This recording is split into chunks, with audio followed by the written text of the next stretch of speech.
കൂട്ടുകാരെ, നിങ്ങൾ കോഴിക്കോടാണ് പോകുന്നതെങ്കിൽ പാരഗൺ റെസ്റ്റോറൻറ്റ് പോകാൻ മറക്കേണ്ട. ഞാൻ കൊച്ചി ലുലുമാളിലുള്ള പാരഗണിലാണ് ഇതിനു മുമ്പ് പോയിരിക്കുന്നത്. അതിൽ നിന്ന് വ്യത്യസ്തമായ ഒരു അനുഭവമാണ് കോഴിക്കോടുള്ള പാരഗൺ. ഈവനിങ് 7:00-ക്കാണ് ഇവിടെ എത്തിയത്. തിരക്ക് കാരണം സീറ്റ് കിട്ടിയില്ല. പിന്നെ ഇവിടെ ടോക്കൺ സിസ്റ്റം ഉണ്ട്. പേരും ആളുകളുടെ എണ്ണവും പറഞ്ഞാൽ മതി. ഒരു അരമണിക്കൂർ ചുറ്റും കാഴ്ചകൾ കണ്ടു. വയറിനകത്ത് വിളി വന്ന നക്ഷത്രം എണ്ണിക്കൊണ്ടിരിക്കുമ്പോൾ അവസാനം വിളി വന്നു. ഹൗ രക്ഷപ്പെട്ടു.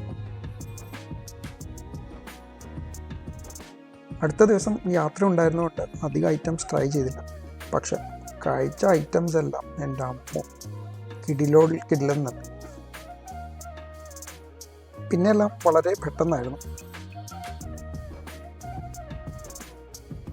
വീഡിയോ ഇഷ്ടപ്പെട്ടുവെങ്കിൽ സബ്സ്ക്രൈബ് ചെയ്യാൻ മറക്കണ്ട.